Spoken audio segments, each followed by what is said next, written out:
여러분 안녕하십니까? 바디바이블 모문 말씀이다. 굿 셰퍼드 재단 이창호 장로입니다. 오늘 말씀은 마태복음 6장 21절입니다. 내 보물이 있는 그곳에는 내 마음도 있느니라. 오늘 제목은 사랑의 마음을 두라입니다.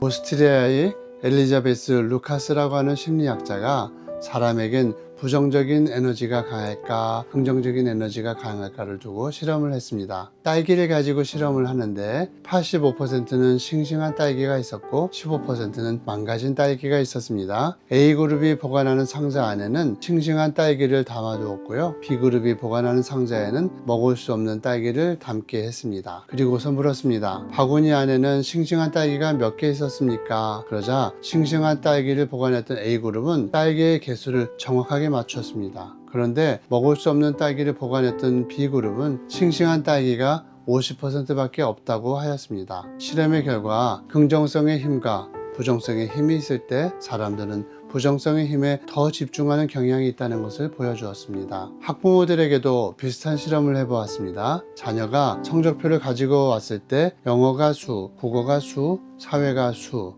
그런데 수학은 가를 받아왔을 때 학부모들의 눈이 어디로 집중되는가 물었을 때 약 75%의 학부모들이 가를 받은 수학이라고 답했습니다. 긍정적인 부분보다 부정적인 부분에 더 마음이 간다는 것입니다. 미국의 햄스퍼드라고 하는 유명한 학자가 이런 말을 했습니다. 사람은 하루에 5만 번 정도를 생각한다. 그런데 긍정적인 생각은 대부분 25% 정도를 한다. 12,500번 정도 긍정적인 생각을 하는 것이다. 그런데 부정적인 생각은 75%, 37,500번 정도를 하게 된다. 감정을 표현하는 단어들을 봐도 거의 대부분 부정적인 표현들입니다. 사랑, 기쁨, 즐거움과 같이 긍정적인 감정의 표현은 많지 않지만 미움, 증오, 분노, 슬픔, 절망, 공포, 두려움과 같이 부정적인 상태를 표현해주는 단어들은 훨씬 더 많이 존재합니다. 인터넷이나 신문을 봐도 긍정적인 뉴스보다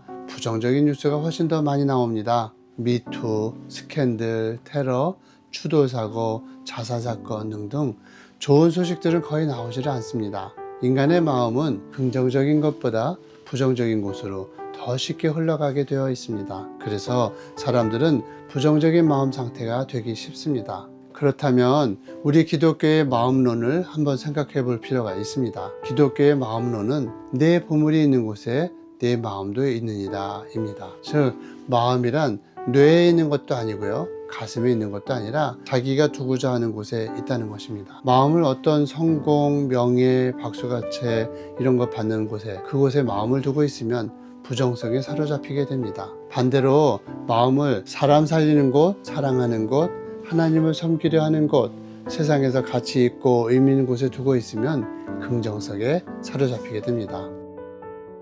제가 좋아하는 식물학자 중에 루터 버뱅크라는 사람이 있는데요, 식물학자이자 영성가이기도 합니다. 살아있는 동안 식물 개량종만 1000개를 개발하기도 했지요. 이 사람이 말하기를 식물에게 사람의 마음이 전파된다고 합니다. 나무에는 나무만 가진 20여 개의 능력이 있다고도 합니다. 버뱅크가 식물을 대할 때에는 무릎을 꿇고 대화를 했다고 합니다. 한 번은 길을 가다가 장미 넝쿨 가지가 말라 비틀어진 것을 가져다가 자기 화원에 심어서 이렇게 이야기를 합니다. 얼마나 힘들었니? 얼마나 많이 아팠니? 그러면서 물을 줍니다. 그 결과 장미 넝쿨이 살아나기도 하였습니다. 루터 버뱅크는 가시 없는 선인장을 만들어내기도 했는데요, 원래 가시 없는 선인장은 없지 않습니까? 그런데 버뱅크는 가시 없는 선인장에게 이렇게 말했습니다. 선인장아, 너가 너를 보호하려고 가시를 이렇게 도단하게 했잖아. 지금까지 너가 너를 지키려고 가시가 필요했지?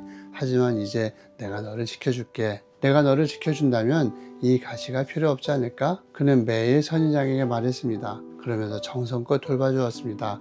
그 결과 10년 만에 조금씩 선인장에 가시가 없어지더니 완전히 가시 없는 선인장으로 개량되었습니다. 이 사실에 루터 버뱅크는 완전히 새로운 인식을 가지게 되었습니다. 나는 기가 막힌 기적을 깨달았다. 과학적인 지식이 최고인 줄 알았는데 이를 넘어가는 힘이 있었다.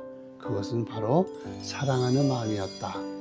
마음이란 어디에 두느냐의 문제입니다. 마음을 어디에 두느냐에 따라서 죽이는 에너지가 될 수 있고 생명을 창조하고 살려내는 에너지를 방출하는 삶이 될 수도 있습니다. 생명을 살려내는 에너지에 마음을 둔다면 그 마음에서 엄청난 에너지가 나오게 될 것입니다. 이상으로 선한 목자를 따르고 싶은 이창호 장로였습니다. 오늘도 부정적인 곳에 여러분의 마음을 두지 마시고요. 긍정적인 곳에 마음을 두시기 바랍니다.